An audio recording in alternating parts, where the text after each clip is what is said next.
Pemirsa NASA tercinta di seluruh Nusantara, kita sedang berada di sebuah kebun kakao milik sebuah perusahaan besar swasta, tepatnya di Desa Kota Parit, Kecamatan Selesai, Kabupaten Langkat, Provinsi Sumatera Utara. Selamat pagi Bapak. Selamat pagi. Bisa Bapak perkenalkan nama dan alamat Bapak? Nama saya Budianto, alamat di perumahan kebun ini, dan tepatnya di Desa Kota Parit, Kecamatan Selesai, Kabupaten Langkat. Berapa luasan dari kebun ini Pak? Luas ini 370 hektar. Umurnya itu variasi antara 15 sampai 20 tahun, tapi yang banyak di 20 tahunnya. Jenisnya yang dipakai adalah jenis Cirolo dan Forastero. Sudah menggunakan produk NASA? Sudah. Apa saja Pak? Yang digunakan di sini adalah NASA sama Hormonic. Saya gunakan dengan spot. Untuk dosisnya? Ya, dosisnya 4 tutup per cap ditambah 1 tutup hormon. Itu Bapak gunakan berapa luasan dan berapa habisnya Pak? Yang saya gunakan kurang lebih 150 hektar. Nah, itu menggunakan 200 pasang per bulan. Kemudian untuk luasan 370 hektar ini sudah menggunakan produk NASA, itu berapa blok Pak? Saya coba sudah kurang lebih 60% dari luasan itu sudah menggunakan produk NASA. Tapi saya aplikasikan mulai bulan Januari tahun 2005. Untuk intervalnya Pak, interval pemupukan NASA yang Bapak lakukan untuk kebun ini, itu bagaimana Pak? Iya, jadi kita sesuaikan dengan tren produksi yang ada di Sumatera Utara. Itu tren produksi pada bulan Agustus sampai dengan bulan Maret, sehingga saya gunakan pas musim bunga di bulan Februari sama Maret untuk merangsang bunga di situ, dan aplikasi kedua nanti di bulan September Oktober ini untuk semester 1 tahun depannya. Selain pupuk dari NASA, Bapak masih juga menggunakan pupuk kimianya Pak ya? Masih. Biasanya itu dalam 1 tahun itu Bapak menggunakan untuk per pokok berapa Pak? Itu sesuai dengan rekomendasi. Kita memang melakukan rekomendasi tiap 2 tahun sekali. Jadi untuk urea itu 600 gram yang diaplikasikan 2 kali.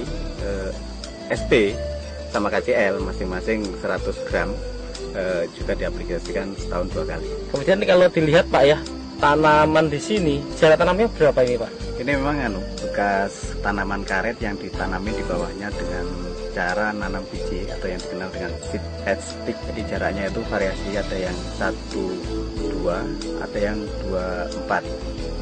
Dengan kerapatan pohon, kalau yang tanaman rapat gini sampai 1.500.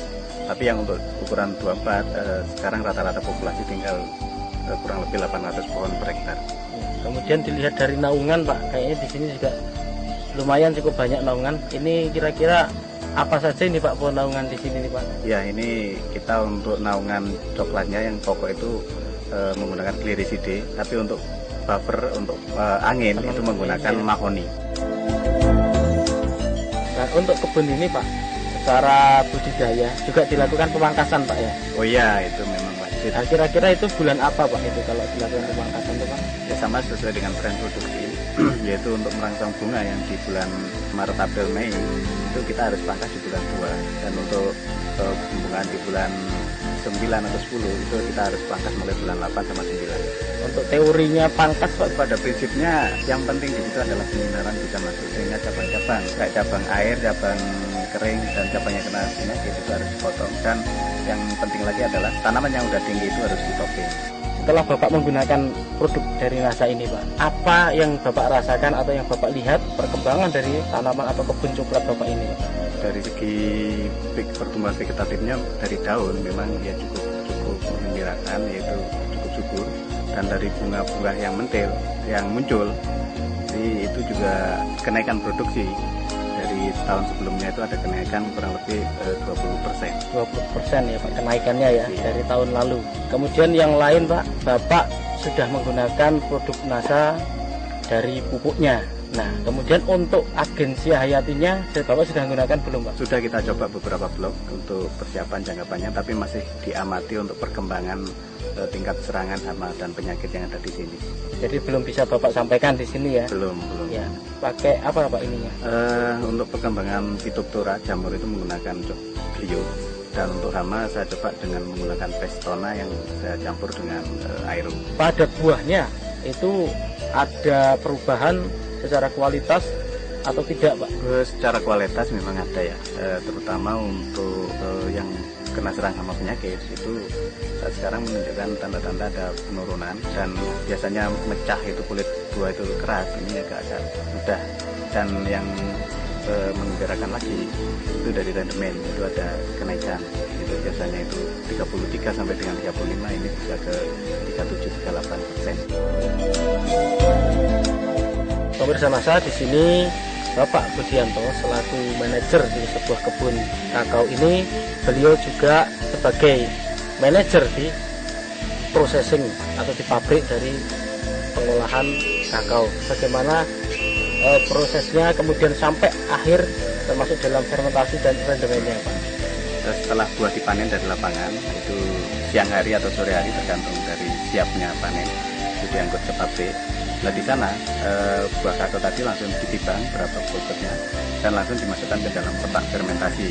Di dalam kotak fermentasi kita fermentasi kurang lebih 4-5 hari dan dilakukan pembalikan sekali pada hari kedua, dan setelah itu dilakukan penyemuran dengan matahari itu kurang lebih 8-10 hari tergantung daripada cuaca.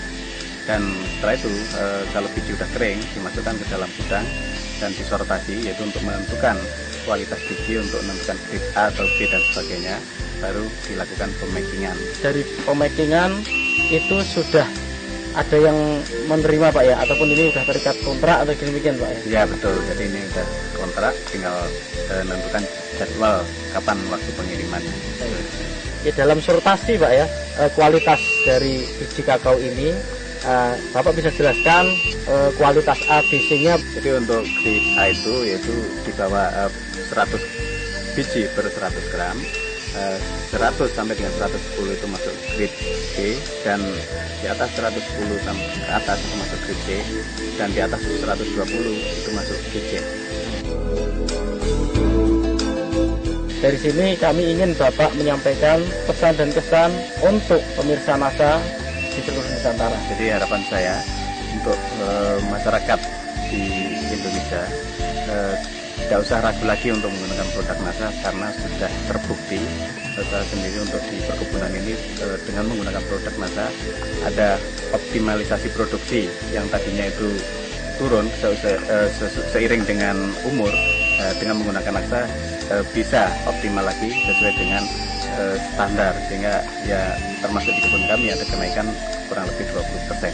Demikianlah pemirsa Nasa tercinta di seluruh Nusantara, dengan penggunaan produk Nasa ternyata hasil dari kebun kakao milik perusahaan swasta ini berhasil meningkat dengan cukup luar biasa, yaitu peningkatan 20% dibandingkan sebelum menggunakan produk Nasa, dan secara kualitas baik itu rendemen maupun grade-nya pun dapat ditingkatkan, sehingga penggunaan produk Nasa ini mampu meningkatkan harga jual dari kakao.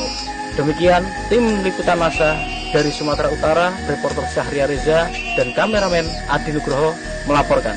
Salam Nasa.